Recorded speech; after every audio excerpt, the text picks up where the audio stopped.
Hey, this is Tim Bennett with Lawn and Beyond LLC, and you're listening to the Lawn Care Business Success Podcast.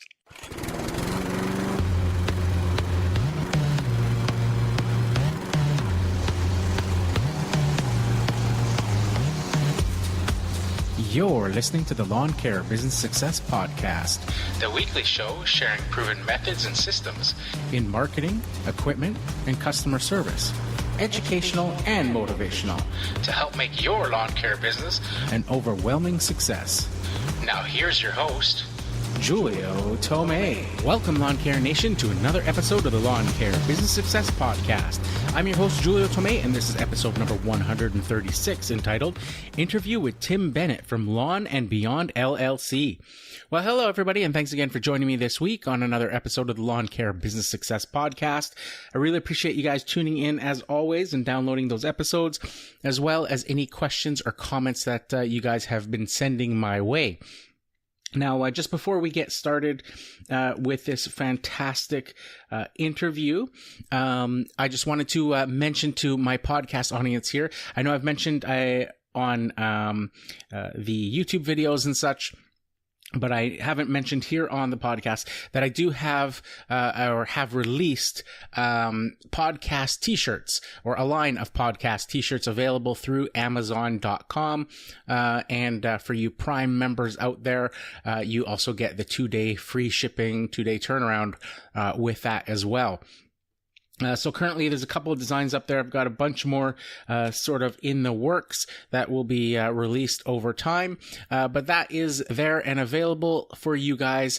I'll put a link in the podcast show notes to my Amazon affiliate store if you guys are interested in checking out those. But essentially it's Amazon.com/shop/lawn care business success. So this week's episode is, like I said, an interview with Tim Bennett from Lawn and Beyond LLC.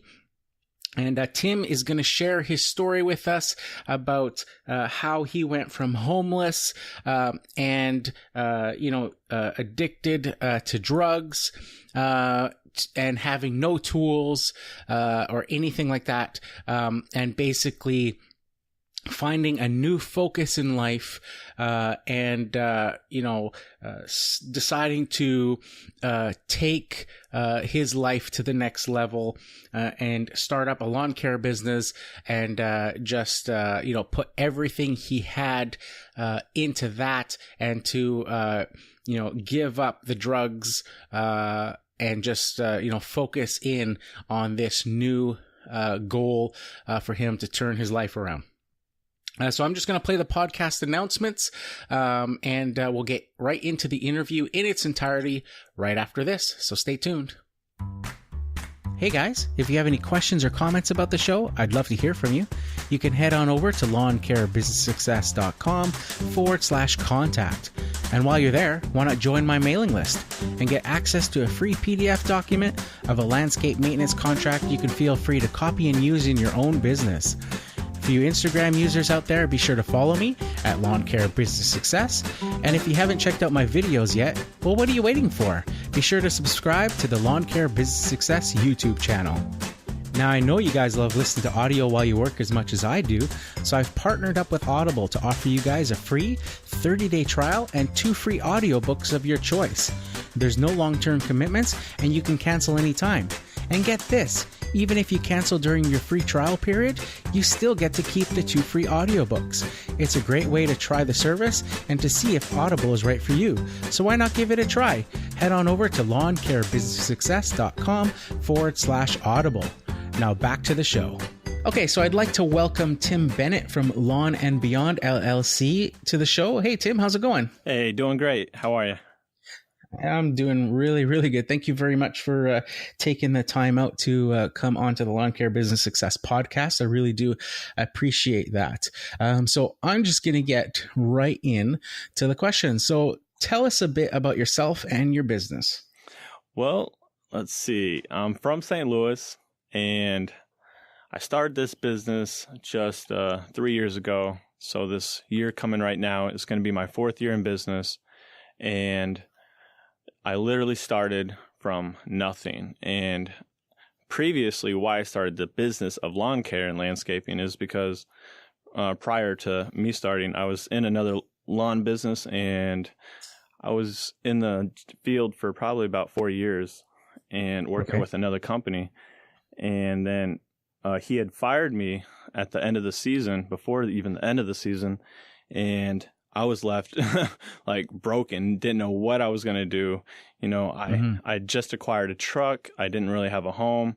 I was also still, you know, in and out of just coping with a lot of personal problems. And I was homeless, and I was overcoming drugs at the time, and I really hit hard. And so following that winter, I made a decision that I had to do something with my life. And so I decided I changed my life around. I went to rehab, and after rehab, I decided I'm going to start this business, and I'm going to do what the guy I was working with, and start a lawn care business. And so ever since, 3 years ago, I've been grinding hard, trying to just figure everything out along the way, because I knew nothing about business. I knew nothing but how to do the work. And so it's been crazy. And so starting up that first year, I was living inside of a garage, and I didn't have any capital. And it was, it was just like the craziest thing I've probably could have done, but yet the best. And every dollar that I made at that time, I literally just put back and have been investing in the business, and pretty much have been doing ever since.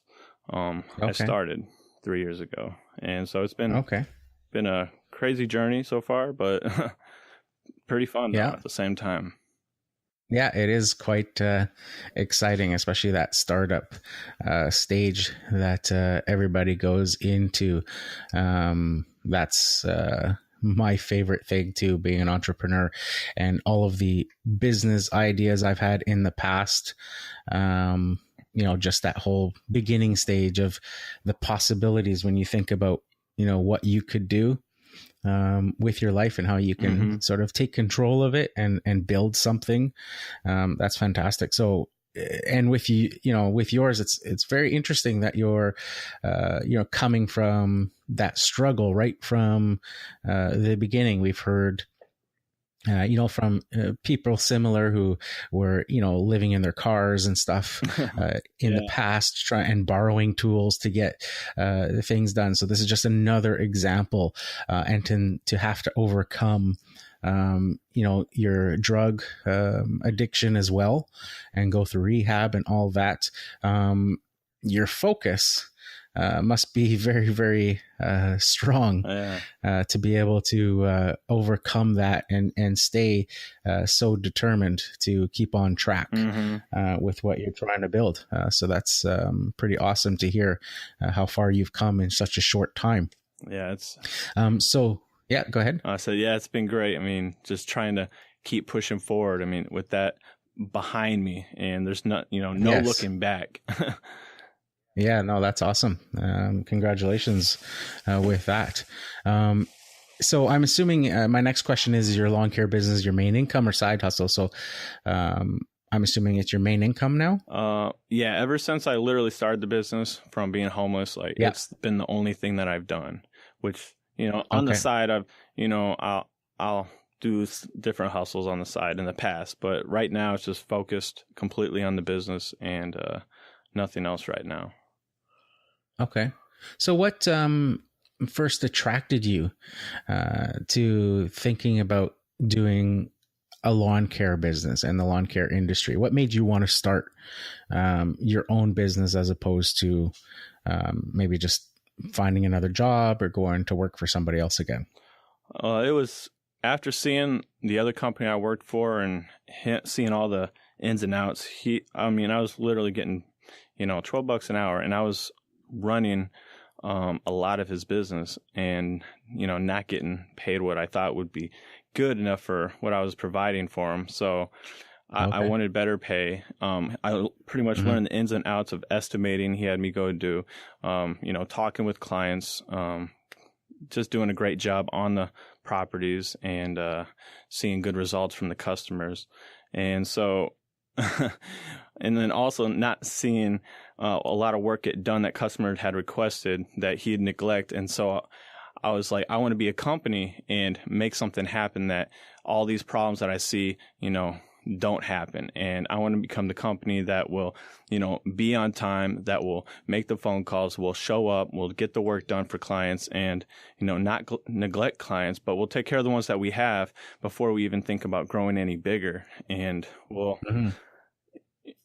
also take care of the employees and, give them the respect and make them feel like they're a part of a team with the business and not just somebody that I send out to go work and just for a small paycheck.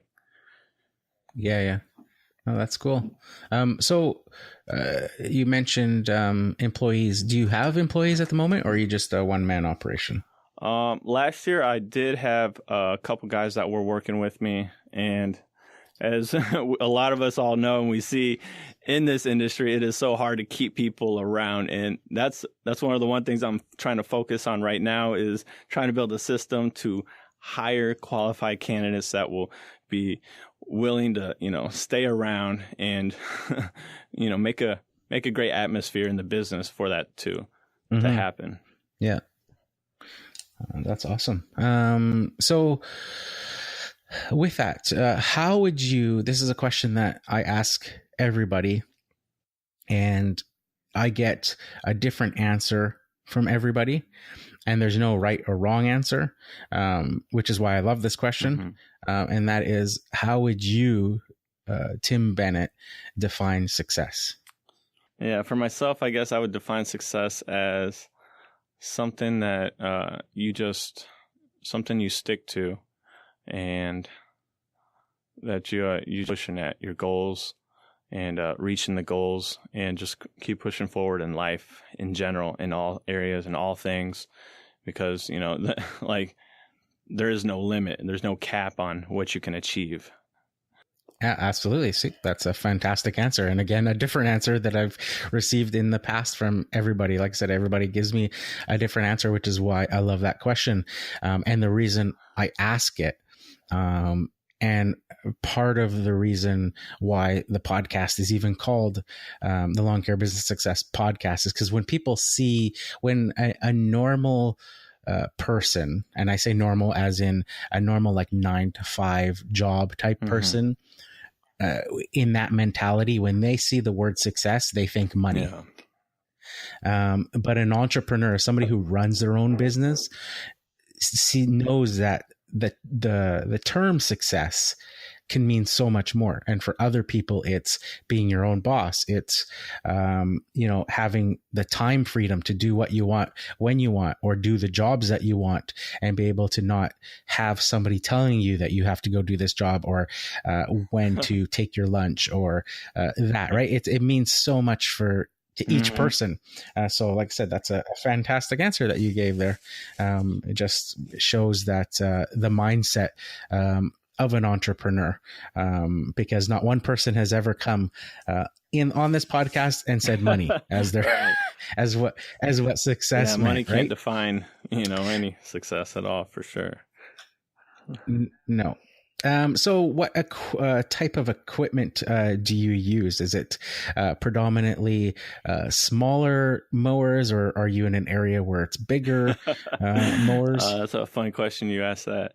Well, I mean, literally since I started with nothing, that every year and every part of the year, I'm always swapping out and getting better equipment, because what I first started off with was just residential, and then finally this past year I was able to acquire all commercial equipment, and we got a nice Ferris dealer here, so I got a Ferris mower and a Honda 21-inch small mower for backyards. I got Red Max trimmers and blowers here, and so I mean, no matter what you would say, like if you're starting from nothing, you definitely how I was is probably like the best thing to go about and doing is invest and build into that commercial stuff, and not just try and take out a huge loan and try to work to pay that off. I mean, especially if you don't know how to do business, because I swear, like, it's been the craziest experience on how you're gonna handle different situations, from estimating and how you're going to go and do jobs and how many customers you're going to acquire. So Yeah. when getting the equipment, make sure to get jobs first before you get all that equipment, especially the expensive equipment. Yeah, no, I think that's fantastic advice. That reminds me of another listener that was, he was pretty vocal about how much he liked my podcast. He was always emailing me and saying how much he appreciated the content and stuff. And he was an engineer working an engineering job that he was bored of, basically, and wanted to go and be his own boss. And he was thinking lawn care. So he was listening to the podcast, and he built his own. He had never built a website before, and was asking me about it. And I told him, well, I've got a video on my YouTube that shows you like step by step how to build a WordPress website for your lawn care business. So he followed that, and he built himself a website, and he was getting all through it. He bought over the winter a truck and a trailer, all used stuff, and some used equipment to get started. And this guy was like totally gung-ho. Like, he was so focused on leaving his engineering job and building a lawn care business. And then he, halfway through the spring, I noticed his Instagram account disappeared and some things. So I emailed him and said, hey, what's going on? I noticed your stuff's going. And he said, he says, I have so much respect for contractors. He says, after 4 months, I've been so busy. The website's been off the hook. And he says, I just realized that lawn care is not for me. Oh, wow. he says, I just, making huge investments, he's like, I just don't want to do it anymore. And it was good that he started frugally. Like, he bought all used stuff and was, like you said, not dumping a huge amount of money. So that's where what you were saying, it just triggered that in my head going, yeah, like that's, it can happen. You can be the most, focused person saying, yes, I want to do this. But until you start actually doing it, you may not know if you like it. And the last thing you want is to have, $20,000 of brand new equipment that you're paying off. And, you're not going to get that money back. You're going to take a big hit if you sell it and stuff. So the biggest loan I did take was last year when I just had picked up 2 big commercial accounts, and it literally doubled my business. And so I knew I had to get out, buy something that was reliable so I can maintain these contracts the full season. So I did pick up a brand new 48-inch Ferris last year, and it was $7,200 after taxes and everything. And I got half of that thing paid off. And I knew I had to make sure to get most of it paid off. Otherwise, I don't want to be making those payments, after payments, for the next 5 years on that loan. So, it's another good way to pay it off and get it done. That's awesome. And again, very smart. You're into the business already for a few years. You're enough doing it that you enjoy doing it, and that you want to, take the company to the next level, but only after, and this is like a huge lesson for people listening that are thinking about starting off, only after you got those contracts, those commercial contracts, did you say, okay, now I need something reliable to be able to take care of these. And once you had those contracts signed and you knew you had that work guaranteed for that season, is when you stepped up to the plate and took it to the next level. So that's, again, fantastic advice for people just starting out. So of all of your stuff that you do as far as lawn care goes for your clients, what do you offer? Any other services besides just lawn mowing, or do you do handyman services or pressure washing or things like that as well? As I'm growing into the business, I'm trying to keep it open, and now as I want to expand it, as I'm just like really reminiscing on everything and how I'm going to do this. If I want to expand and it's with several people, I have to have a system for each individual to be trained to do everything in a proper way I want for my business to, grow and have the great results that I want for this company if I want to grow it. And so I think I'm going to keep it smaller and not expand too broad, but I do want, right now I just do, the lawn care, lawn maintenance, like aerations and seeding. And then also I'll do, install mulch and fix up beds and de-weeding and stuff like that. And then fall and spring cleanups, just, the regular stuff. And beyond that, I don't think I'll expand too much this next year, but I might, later on get into maybe some bigger landscaping jobs where I'm putting in retaining walls or stuff like that. So, yeah. No, that sounds good. It's definitely depending on the business plan or the business style, whether it makes sense or not. For you, obviously wanting to expand with crews and stuff like that, keeping it simpler, like you said, so that it's, employees are able to train on these specific tasks. You have schedules and all that sort of stuff. It makes it a lot easier. If you're a single owner operator, then it might make sense to do more services like the pressure washing and all that stuff, because when you build those relationships with those residential clients, they are ultimately those jobs are there for the taking, and you can fill. So, for me personally, that's what I do. I mow only 3 days a week, and on Tuesdays, Wednesdays, and Thursdays. And then generally the Mondays and Fridays are left for those extra jobs that people have piled up, whether it's hedges or cleanups or aerating, the fertilizer jobs, and then, power washing and all that sort of stuff that can be done as well, if I'm looking for work at that time. But if you have crews, then I think keeping it simpler is probably the best way to go about it. And it seems like people these days, especially when you're hiring people, you got to keep it simple, and definitely just learning and living that rule, as just from past experience of trying to pick up jobs, and people are just clueless, and there's no way I could have ever left a job site and left someone to it because they're not trained and qualified at all. So I think that's that totally makes sense. Just back a bit there with that. I think for me, the difference is that, like you said, also with clients, it's hard to find good clients. Ones that you don't have to worry about getting paid for. You don't have to think. So when I have those types of clients, like I do all credit card payments for all my clients. So when I have all those types of clients, if they're looking to me for extra work, like they want something pressure washed or something like that, I don't have an issue doing it for them, because I know it's like, why, instead of spending my time looking for more clients that are going to be good clients, well, I already have these good clients that I know I don't have an issue getting paid for, and they want me to do these extras. Well, right. Why not? Open that door. Right. I'm already here. So just maximize, it's like taking a wet cloth and wringing it out, right? Just squeezing every bit out, right? Why have some other contractor come here and, do that when they're asking me for all this stuff? I'll just do it myself. Definitely.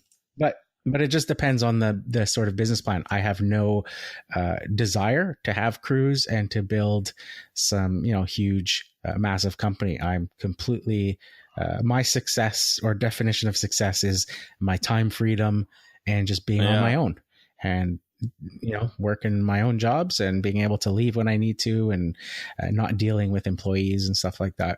But that's what is so great about lawn care and the lawn care business, is that, you can make it your own and what you want out of it.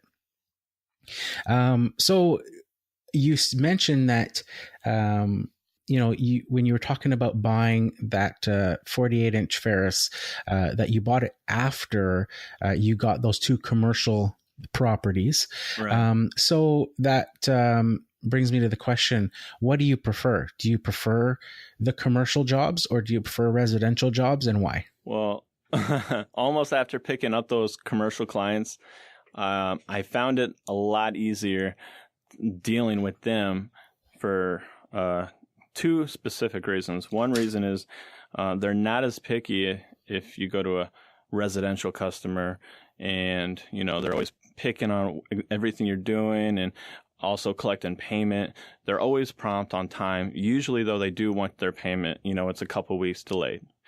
But they're always, usually always paid up. And then the second reason is when you get a job, it's usually massive and it'll grow your business significantly. And so like here, there's property management is so huge with everybody renting that I feel that this year in marketing, I want to definitely deliver my company and what I'm trying to do and outreach to all the different property managers around here, realtors, to definitely get my name across the board and let them know I'm here and see if any of them need opportunity. Because I see a lot of them always pick up people that they don't last, or they're skipping cuts, they're not reliable, they're not honest and trustworthy. And so I want to try and pick those open areas up and let my company be seen, through them. Okay.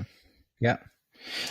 So with those commercial clients that you have, are they like, mini malls or like, stores and stuff like that? Or is it like stratas, townhomes, apartments, that sort of stuff? One of them, the property management company, there's two different ones I work with, and they just have several different 4-family flats and single-family homes that they have rented out. And so I just, I mow them. And the good thing also, I guess another thing is that they're so localized that I don't have to drive very far. And so when I pick them up, I'll pick up 10 within, like a 3 to 5 mile radius. And it's really easy just to hit them all up in one day. And there's even one day that I hit about 30 different properties because they're so close to each other. And and so that makes it nice and convenient. Yeah, no, that makes a huge difference. I actually, Funny did a video on YouTube yesterday about route density and how you can make more money in less time with your lawn care business. And it's all about building your route up over time, focusing on specific areas and not spreading yourself too thin with your advertising over, say, the whole city, but picking neighborhoods and hitting those hard so that you pick up more clients in those areas where you already have maybe some clients. So that you're not moving the truck, you're not driving around and doing that, because like I say, you'll be able to do more clients. And it's how I, with my responsibilities, picking up kids from school early every day and that, where I can mow 3 days a week and work only from 9 a.m. to 2 with the mowing and get it all done, because the clients are like literally, all on the same streets, or, within, a 1 or 2 minute drive from each house, that it's, makes it so much simpler to get all that stuff done. So share with us a time where you struggled in your business and what you learned or did to overcome it. So I thought about this for a little bit, and really the only thing that came to mind was that struggling, if you're trying to keep pushing forward, is everything's going to be a struggle. And especially where I came from, that just even starting out was a struggle. Learning how to do an estimate was a struggle. When truck breaks down, you have no other equipment, you don't have any money in the bank, it's a struggle. I got a wife and kids right now. Family, that's a struggle. It's a constant struggle, and I don't ever see it really being relaxing. And personally, I tell myself, if I get too comfortable, I'm become lazy. And so that's the thing. If I do, find things to become too easy, I don't want that laziness to start kicking in, and then I get lazy on, doing estimates and picking up the phone and responding faster to emails and clients and making the phone calls. So, So how would you say you keep yourself motivated then to continue? Because another thing that is very constant in lawn care, and, this may be unfair to ask you because you're only 3 years into it. but you hear about burnout all the time. And I've gone through it. I've talked about on this podcast how, there was a time where I was just not interested anymore in lawn care and was looking at, different jobs and stuff. And actually, I just started, I'm not sure exactly how I started searching for lawn care stuff on the internet, because at that point I was completely burnt out and but that's where I stumbled upon Keith Kalfas.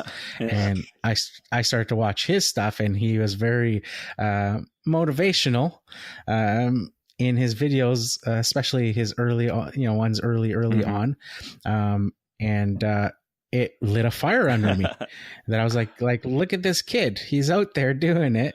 I've been doing this for, maybe 7 years at the time, and I'm feeling burnt out and stuff. And I'm losing focus on what a great opportunity this is.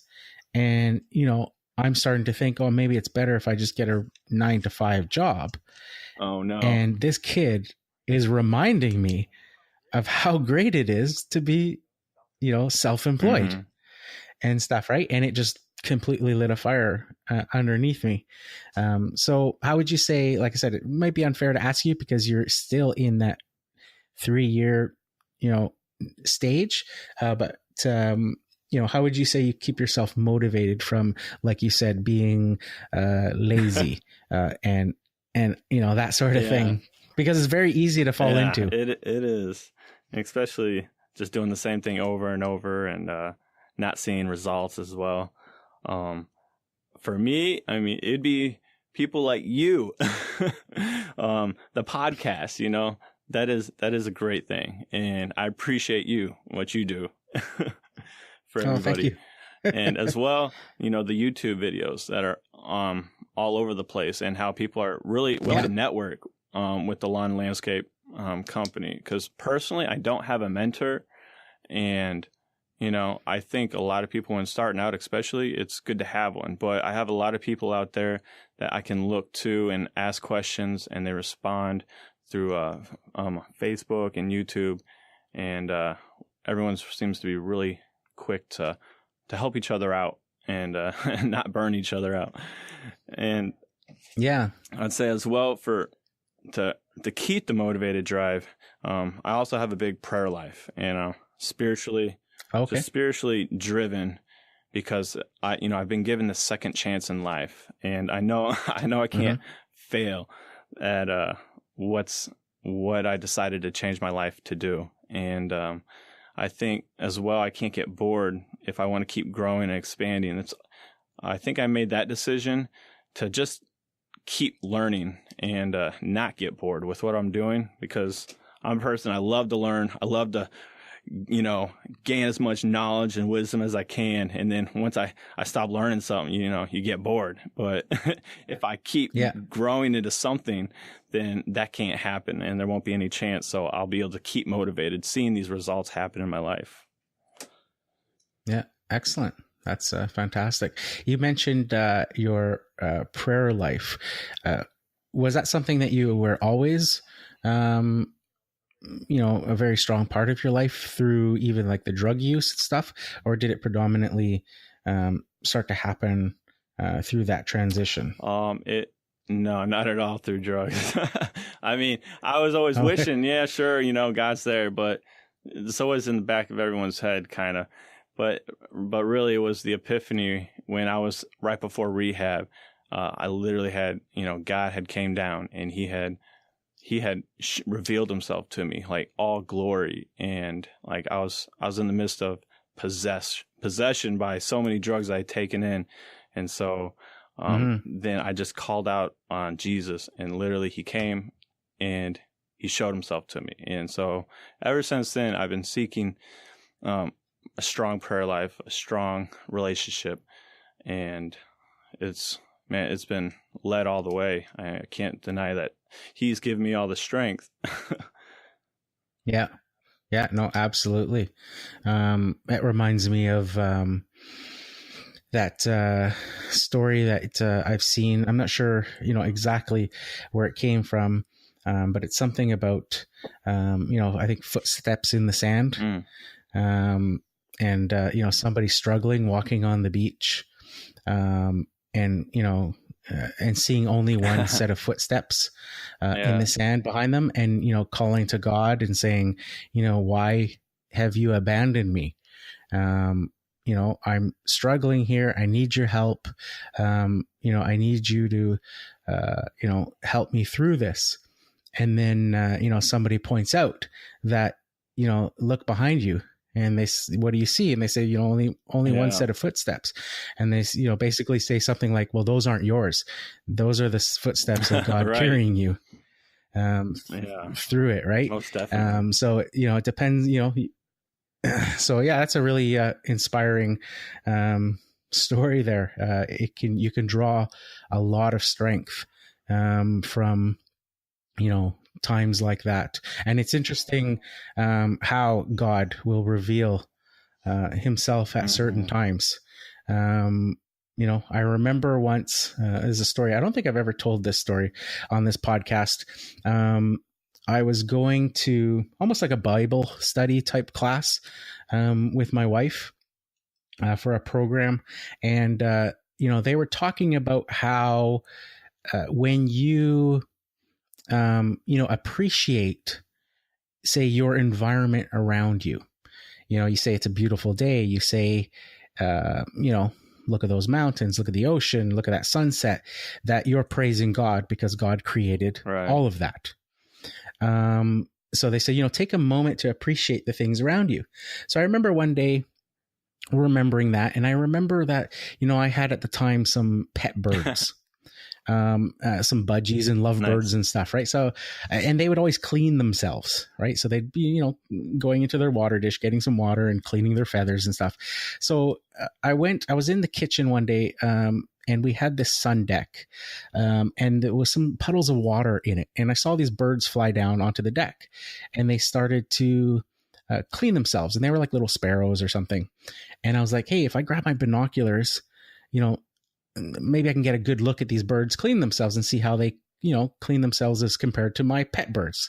Now, I know this sounds kind of dorky, but so I went and grabbed these binoculars, and I went to, look at these birds through the window. And as I focused, as soon as I got the focus right, they flew off into a tree.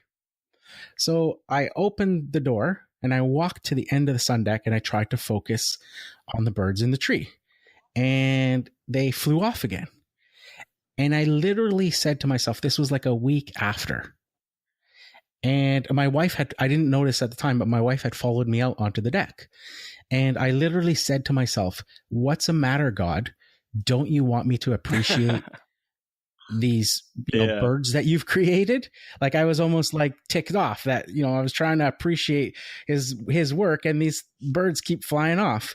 And my wife said, oh my goodness, look up. And I looked up, and there was 12 bald eagles circling over my house in the middle of a metropolitan city. And it was like, holy smokes, like what the heck? And they just sat there for literally 5 minutes going around a circle, like following each other in a complete circle. And after 5 minutes, we were just standing there with like goosebumps, and one eagle finally left and flew off, and each eagle after him started following and leaving the circle. And I was just like, what the heck just awesome. what just happened? Yeah. So a bit of a corny story, no, but not at all. Gave me the chills for a second. Reminded me. Just knowing that's real, man. Yeah, I was like, wow, that's crazy how God can reveal himself in so many different ways. And just show you that he's listening, he knows. So what is your favorite thing about being self-employed?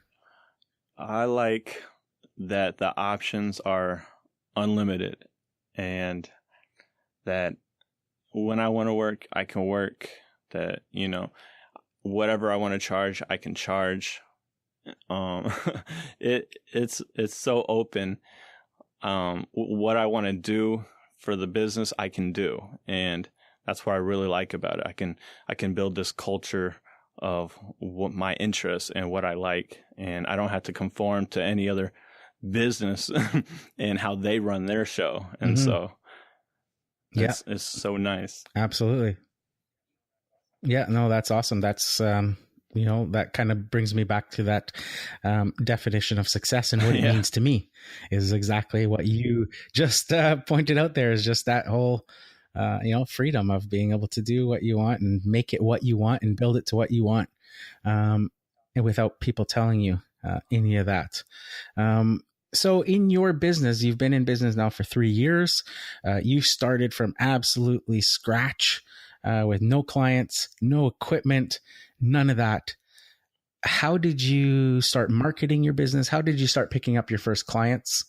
I had, during the winter before I started, I had gotten a few little side jobs, construction or labor, and I saved that money up and purchased a few, hand tools and whatnot. And as well as I went ahead and I designed at home some flyers, and I went to print off 5,000 of these flyers, and it was ones I just hole punched with a rubber band, and that's literally handed them all out that spring. And that's how I received all my first clients. And I handed out and got about 1% back in return. And I handed out nice 3,500 and got about 35 clients.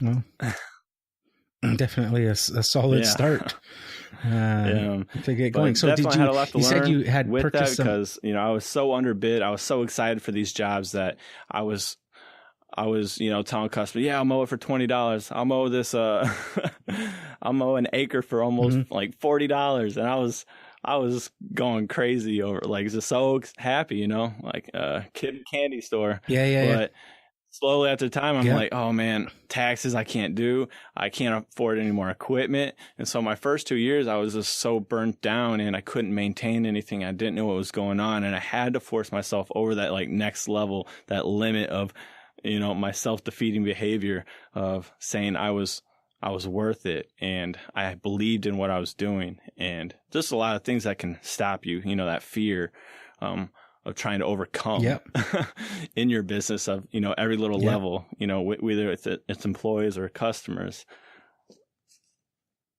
Yeah, no, absolutely. So you were saying as well that you mentioned there that you had you handed out those flyers, you saved up some money, you bought some hand tools.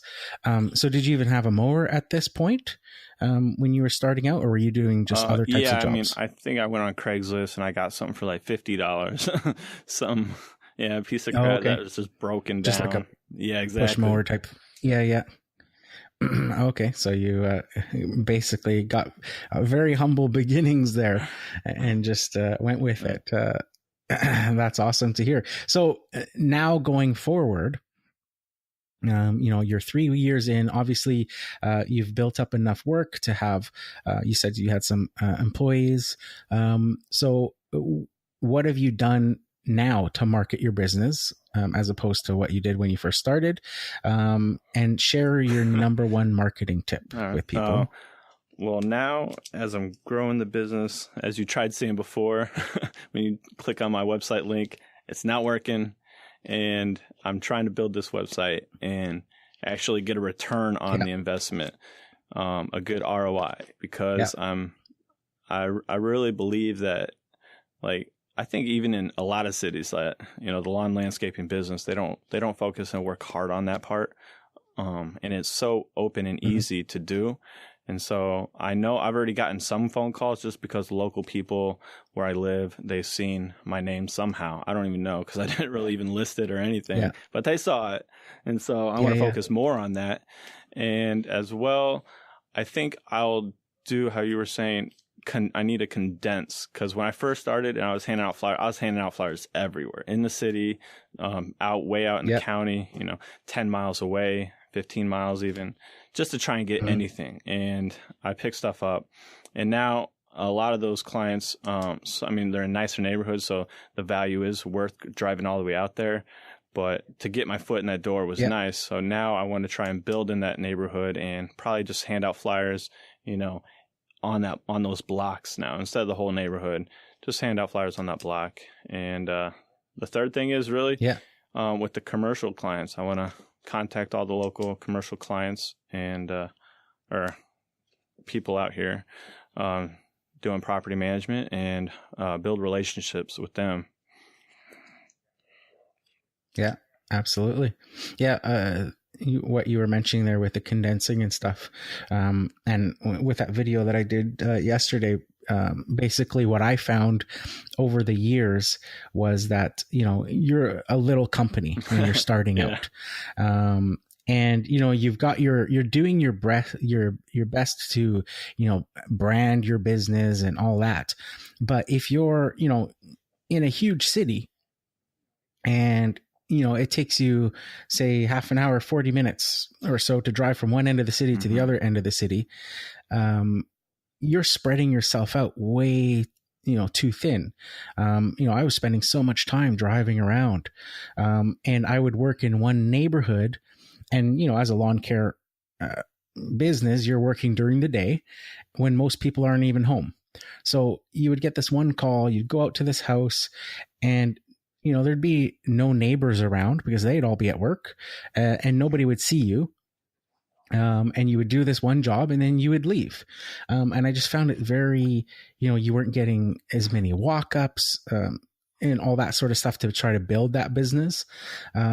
Once I decided to, concentrate on a specific area, and I went even a step further, I completely rebranded my business and named it after the community that I wanted to work in. Good idea. And went there just to get it that one extra step.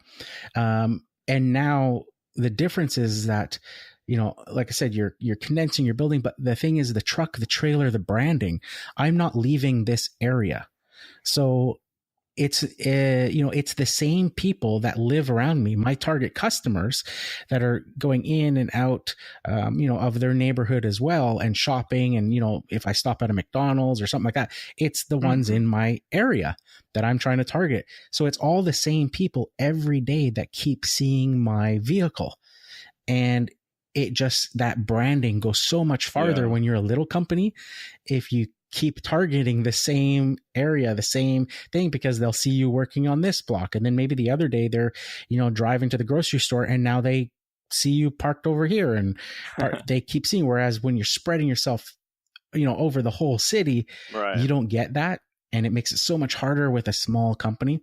So that's why I say, like, you don't have to go as far as branding your company after the community that you live in, like I did.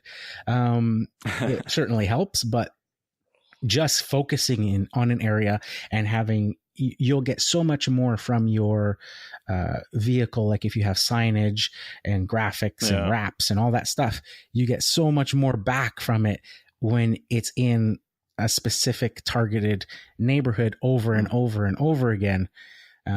Because those are the people you're focusing on, and they just keep seeing that, sort of subliminally, they just keep seeing that brand over and over again. They may not need something today, but, 6 months later when, they're having maybe surgery and can't mow their lawn anymore, the first company they're going to think of is the one they keep seeing in the neighborhood that does all their neighbors.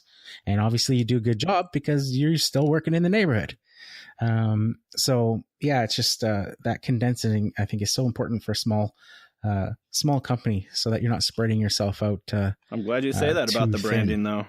Cause, I just literally spent the most I've ever spent on marketing, which is, getting decals on my truck and the trailer, that I have. So I'm excited. I actually just took it in last week to get done. Hopefully it'll be done next week. So I'm excited. Yeah, no, that's awesome. I think you'll find, there's benefits far exceeding just the building of work, or extra work. I've seen the benefit, just from trust, that it creates instant trust with people, because people see that branding, they see that, and they know that you're not a fly-by-night company. You're not just some guy in a pickup truck with a lawnmower looking to get some work who may or may not be reliable. If you're serious enough to put that money into branding your business, then they know that this is your full-time gig and they can trust you. I've told this story before where, I met a customer and I only do credit card payments. Yeah. And I met a customer for the first time, literally, gave her, it was pretty simple. She wanted a lawn mowed. I gave her a price. She was good with the price. And then I said, I only do, I didn't even, say it in that sense. I was just firm right up front. Like saying, okay, so here's what we do. We come every week. We mow you. I don't even give them the option of every 2 weeks, 10-day cuts, none of that. It's a weekly cut. We come every week, rain or shine, on your specific day at roughly the exact same time every week. At the end of the month, it's billed directly onto your Visa or MasterCard. Mm-hmm. And I leave an invoice the next week that's itemized with the days of the week, and you know exactly what's on your thing. We never charge anything to your credit card that isn't already approved by you. So if you tell me you just want lawn mowing, that's what you're going to get billed for each month.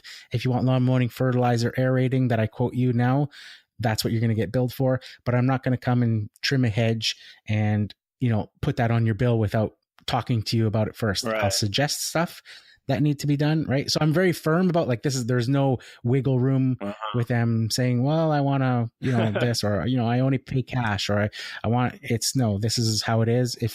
If credit cards doesn't work for you, then I'm not your guy. Yeah. That's what you got to be. So basically, yeah. And then basically this customer looked at me and she handed me her credit card and she said, this is crazy. I've only met you for 5 minutes and I already just gave you my credit card. Right. And then she goes, but I can tell by your uniform and your truck and trailer that you're not going anywhere, that you're not, a fly by night type company. Right. Mm-hmm. And I was like, yeah, that's, and I just kind of in my head, I was like, yeah, like it was just so, justifying that I was like, yes, this was the plan. And this just proved that, yes, this works. How'd you feel about starting your business with just credit cards? Uneasy? Or confident? No, because what happened was, well, the thing is that like most people, I didn't start with credit cards. I started with people paying me by check and all that. And what I found for the first, I think 3 years, what I did sort of transitioned into it. So for the first 3 or 4 years, I did, people just paid me cash or check, all that. And when I say cash, I mean like they paid me cash with taxes and stuff. I never ever have accepted payment without like under the table type stuff. Cause I was like, well, I'm not doing that. That's dumb. I'm trying to build a brand or, a company here. I'm not working under the table and doing that sort of stuff. So I was always, trying to do it the proper way. I started out doing credit cards and cash and that as well in my business for about the first 3 or 4 years. And then I slowly transitioned into credit cards where I made it optional for people. So I was still playing around with the idea until I rebranded. When I rebranded, that's when I went like, no, this is what we're doing. And because the reason is that I found that no matter how good a customer paid, there would always be times where they didn't pay or were late paying. And it was like, I can't do this, especially when I'm mowing your lawn and I'm only billing once a month because I hate doing, all these invoices and stuff because like I said, I did cash and checks. With cash, it was still cash with tax and stuff. It wasn't like cash under the table. So I was still writing invoices and stuff every time you're mowing. And I was like, this is dumb. There's so much paperwork, so many invoices. If I simplify it to once a month for clients at the end of the month, like every other, my cell phone bill, my gas bill, all that sort of stuff, it makes it one invoice per customer per month, which is a lot easier at the end of tax season and all that sort of stuff to deal with.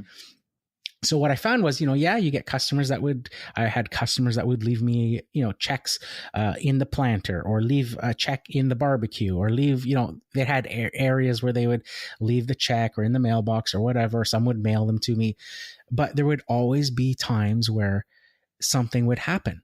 and I didn't get paid, and I would have to chase them for the money and email them and text them and phone them and all this stuff. And I would find that, okay, I just did, say I'm doing like a $30 mowing job for this person or whatever. And then now I'm chasing them for money and I'm driving back and forth to the house to collect $30.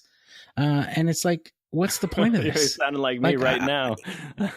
I'm like, oh, are you? Okay. So I'm like, every bit of profit that I even had on this job is gone because I've had to come back and forth so many times with this big ass diesel truck and trailer and stuff. I've blown all of my fuel coming back and forth, trying to get paid my measly whatever it is. Right. So I was like, that's it. I'm done with that. Now it's credit card or forget it. There's plenty of other chumps mowing lawns out there that you can try to take advantage of, but I'm done being your chump, for this sort of thing. Right. So I'm like, that's it. So now, like I say, there is no option to the point that the last commercial client I had did what you said and said, can you give us a quote on this thing? And it was a big like shopping mall with a grocery store, doctor's offices, all the, sort of smaller businesses all surrounding the, parking lot and stuff. So I went, gave them a quote, and they're like, and I said in the quote, and then I bill monthly to your Visa or credit card and blah, blah, blah. And they're like, oh, we don't do that. We pay, net 30 days or 60 days or whatever it is. Right. And I was like, I guess I'm not your guy then. And I was just like, that's it. Like, it doesn't matter to me if I lose the job or not. I'm not going through that and waiting for money and all that stuff.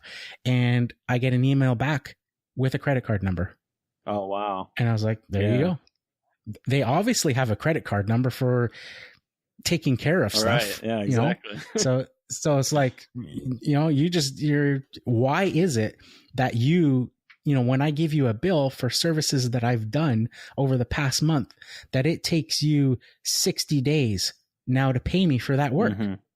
The work's done. It was done 60 days ago. And even on top of that, I billed you at the end of the month. So some of that stuff is now like 8 weeks since I did that work. I just hit my line on that. So I'm like, that's not happening. I've got bills to pay. I've got a mortgage to pay. I've got kids to feed and do all that stuff. So take it or leave it.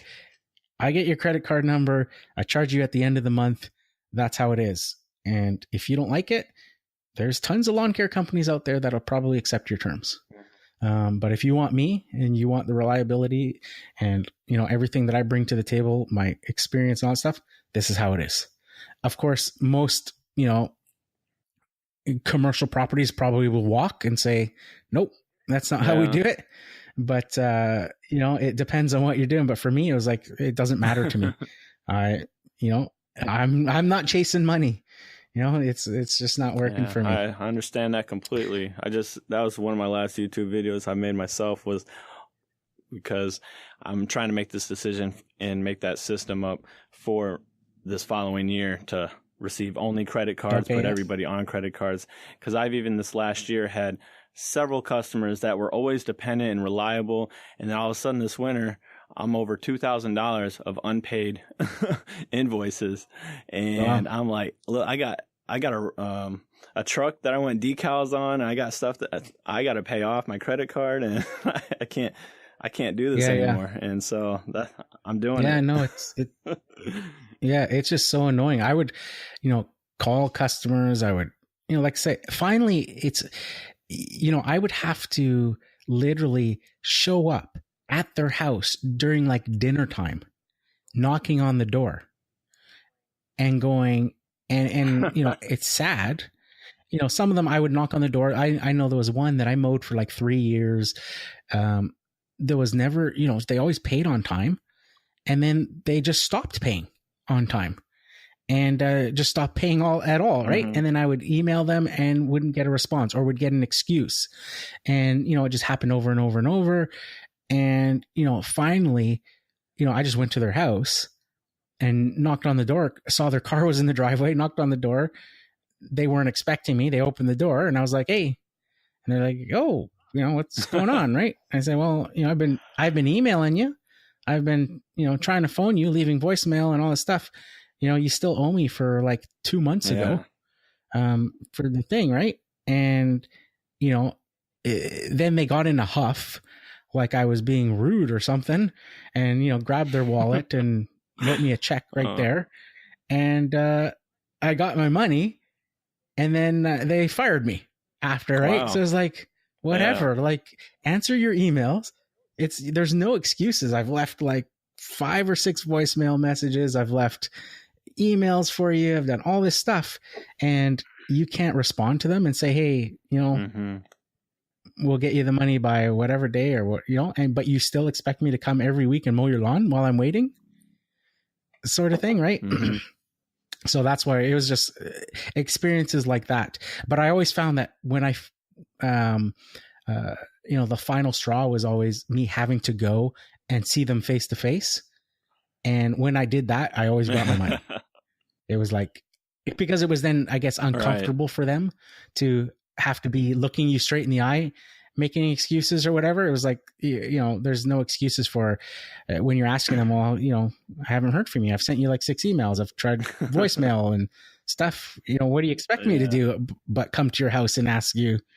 And then, at that point, that's where I say it just became so much hassle and waste of fuel and all this stuff that I was like, I was done. So I think you're kind of going through those growing pains. I think it's an industry standard. It should be. I mean, in almost every business, it's becoming a standard. And I think in the lawn landscape business, it's not right now, because so many people go into the business knowing how to do the work, but not knowing the back end on how to set these systems and put the credit cards in and the CRM and everything else like that. So it was a learning experience for me, and it does take a lot of time and patience to figure it out. But once you do, I mean, I know next year is going to be a breeze compared to me chasing all these checks and calling people and emails and everything. Absolutely. Yeah, absolutely. I would even say, like, just from my experience, if I can share sort of a tip with you or in anybody else there that's thinking about doing credit cards, is I always sell it as a benefit for them. And, people this day and age are always uneasy with giving, your personal information, be it credit card number, to somebody they just met. Obviously, having that branding and stuff helps to show that you're like a legitimate company, and having, your business licenses and all that sort of stuff if they check. But also, I would sell it to them as a feature by saying, it works great because everybody these days uses their credit cards. They all have their points, and they get to collect their points on whatever reward program they're doing with their credit card every time I mow the lawn. So, so you're collecting points and stuff. And then I said, and the other thing is, it's the safest form of payment, because I say my whole business, and this is what gets them, and finally sort of eases their, any sort of things that they may be worried about.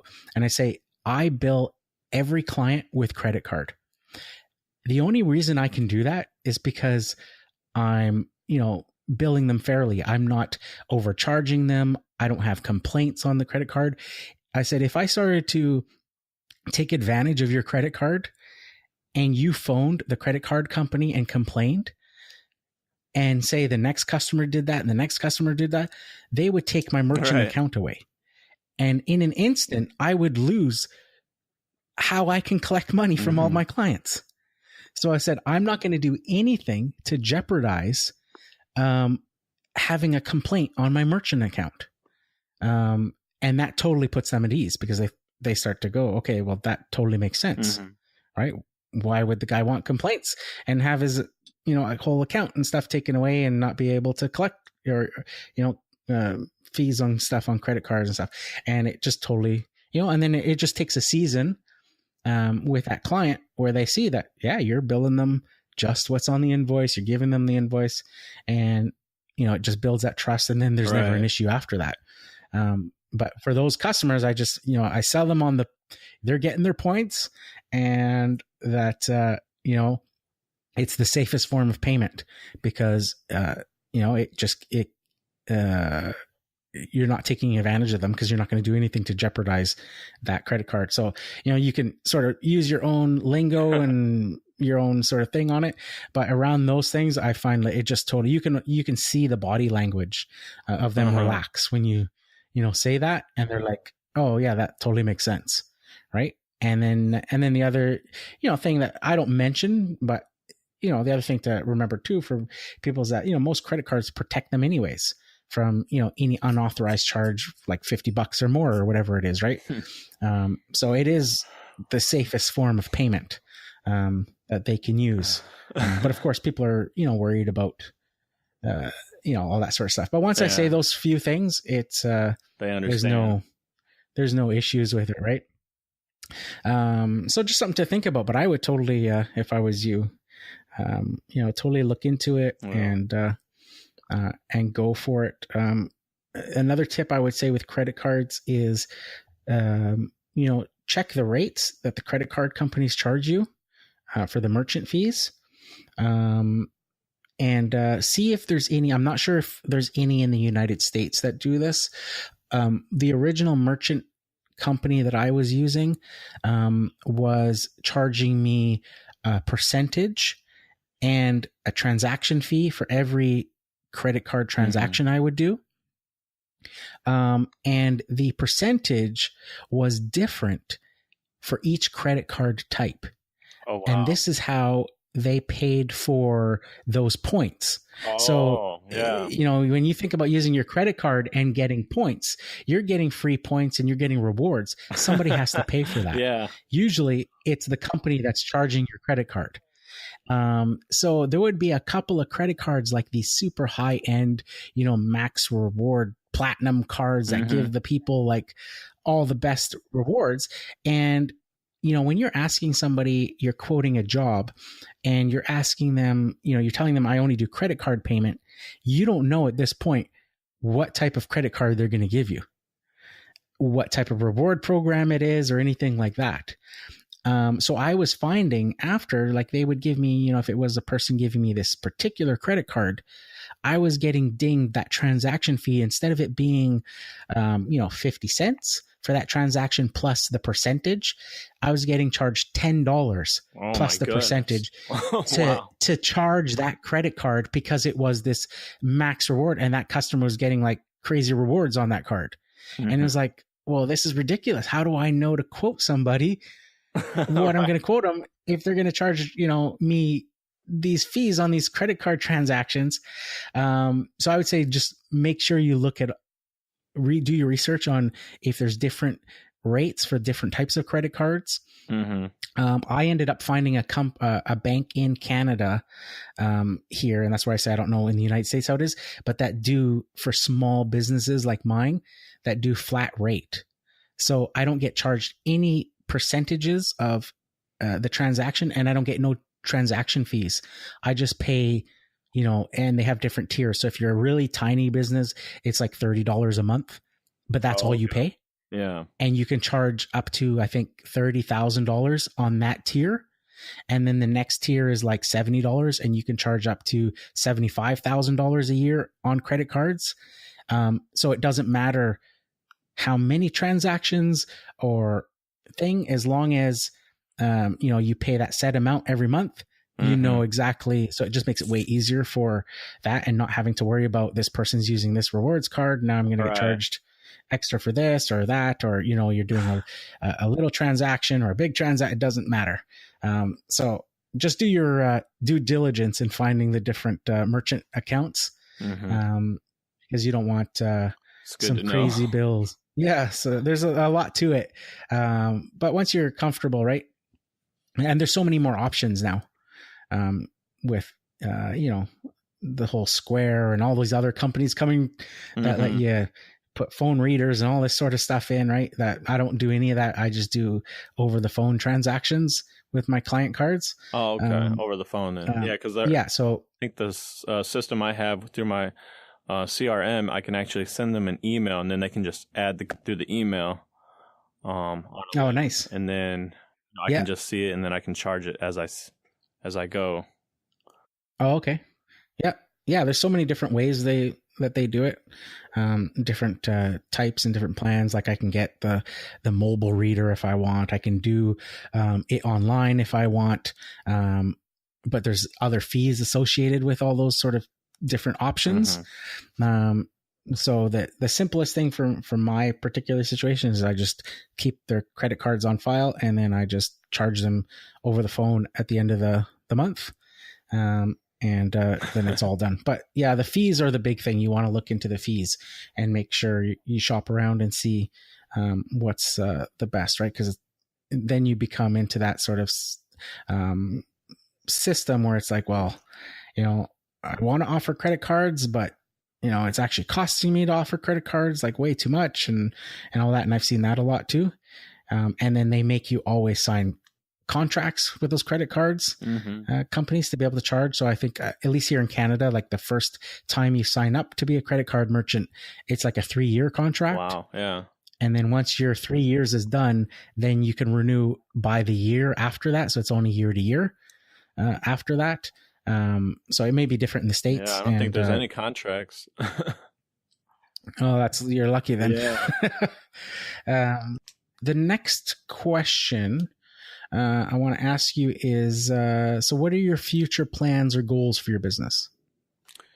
Future plans that I have right now is this winter, I'm just trying to take it easy, and I'm spending the next, I guess I only have about maybe 6 weeks left in the office, but I'm spending it here in the office and going to be building every system that I need to have $1 million in sales business to where I'm running 3 or 4 crews.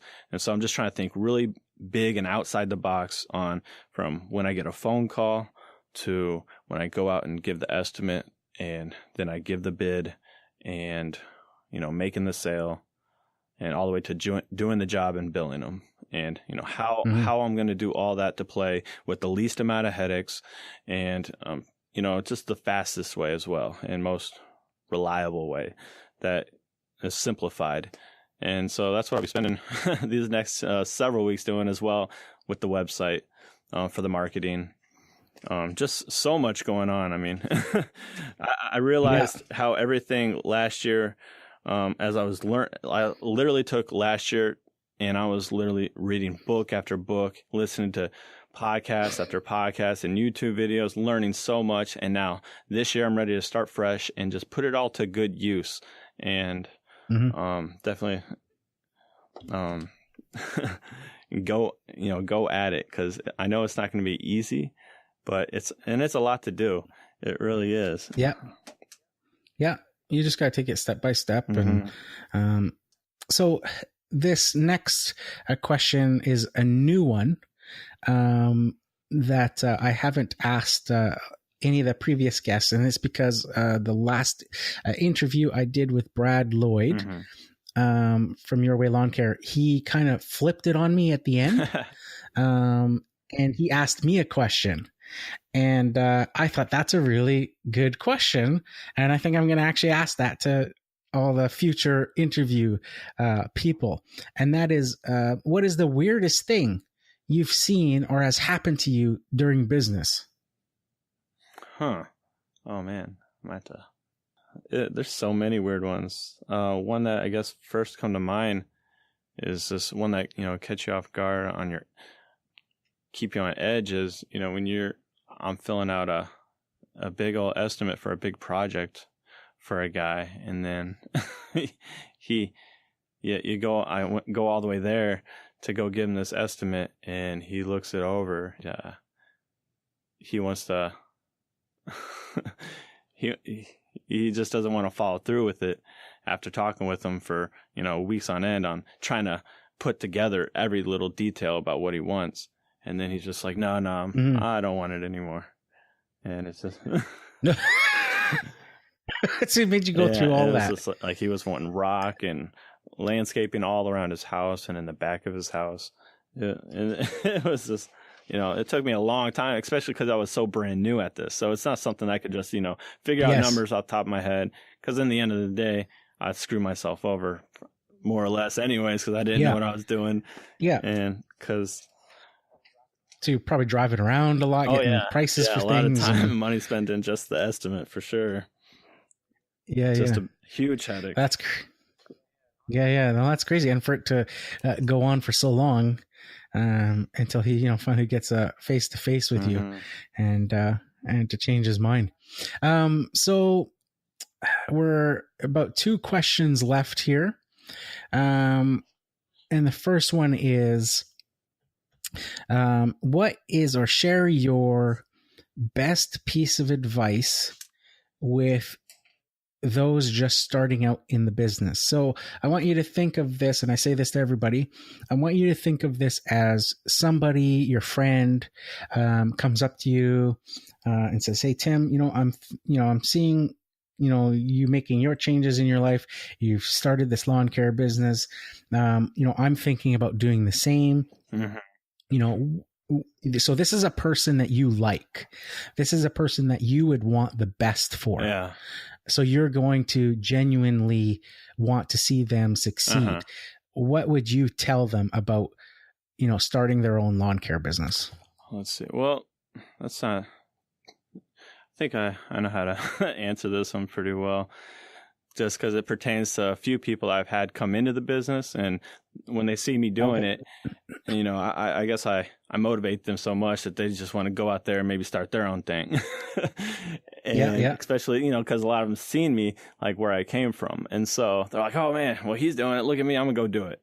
And I got done reading a book by Simon Sinek, the Why of Your Business.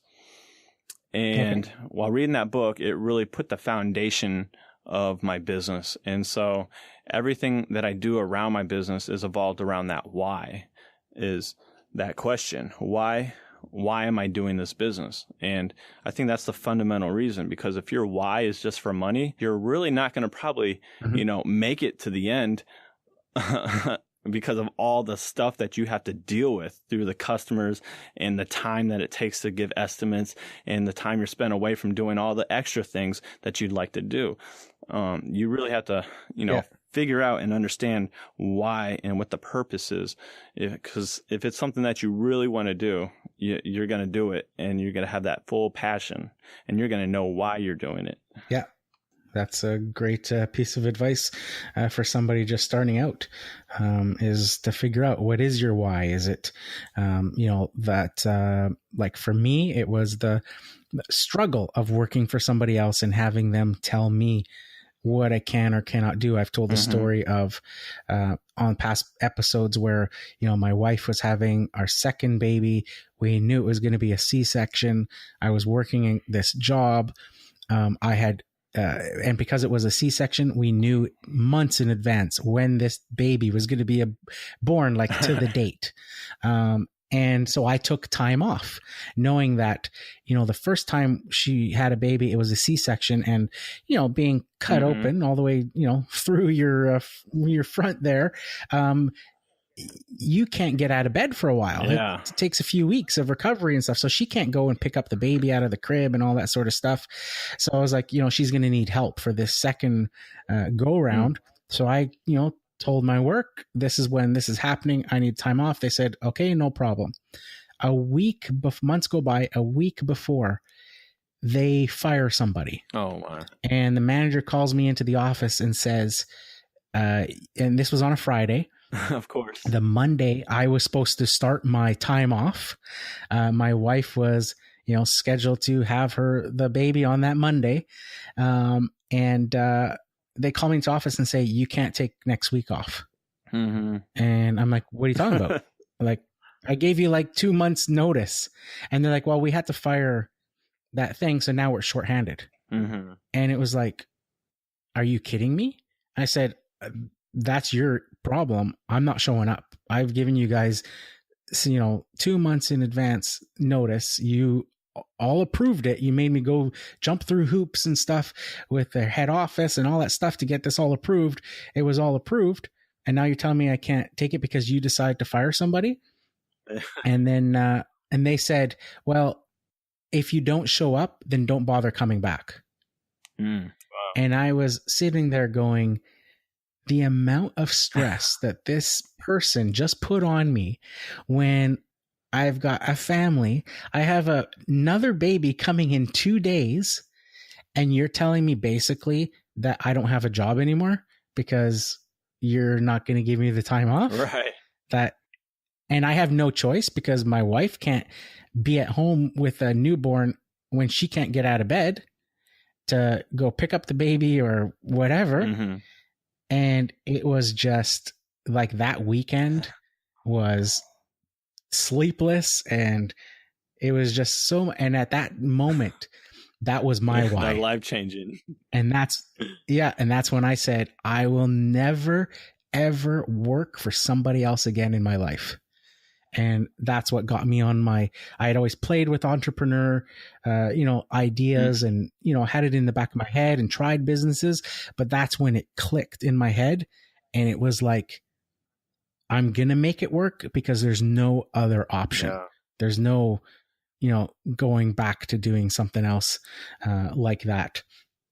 So yeah, it's, great tie in there when you talk about that book by Simon Sinek, in knowing your why, and figuring it out, because times will be tough when you're starting a new business, and you're going through all of that sort of stuff. You're going through the trying to make ends meet, trying to build that customer base, and trying to get all of that stuff built up and, going. So, it's important knowing your why, because that will take you through all of that. So last question. How can people get a hold of you if they want to follow you online and all that sort of stuff? Well, right now, the website is under construction, and it will be lawnandbeyondllc.com.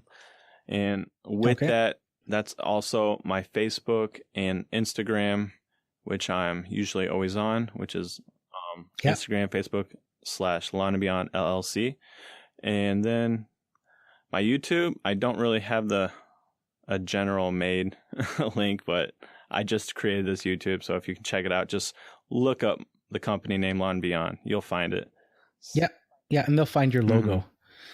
When they type into YouTube the Lawn and Beyond logo. So if you follow him on Instagram, I'll put links also in the podcast show notes to the Instagram and to the YouTube, and to the website as well.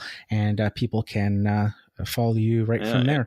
But yeah, once you see your logo is very unique. So once they see your logo, then they'll be able to find you everywhere else.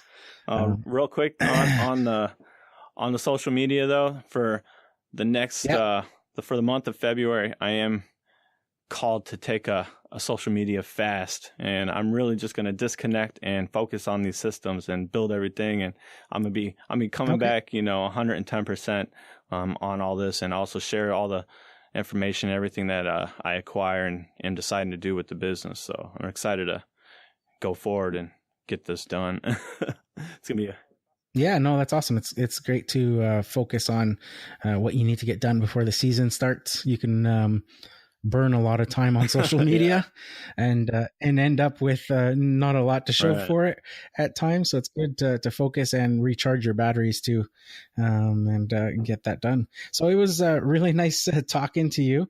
I really do appreciate you coming on to the podcast and taking the time to come on. I appreciate you, Julio. Thanks for inviting me, and thank you for just having me come. Awesome. So there you have it, Lawn Care Nation. Hopefully you guys enjoyed that interview episode with Tim Bennett from Lawn and Beyond LLC. I just want to thank Tim for coming onto the podcast and sharing that inspirational story of going from, homeless and, using drugs to starting his lawn care company and, having this new focus in life with the goal of achieving $1 million in sales. So thank you again, Tim, for coming on to the show. I'll leave links in the podcast show notes to Tim's Instagram page as well as his YouTube channel if you guys want to go and check that out. So that's it for this one, guys. Here's to wishing you guys all overwhelming success and freedom in your lawn care business. Bye for now.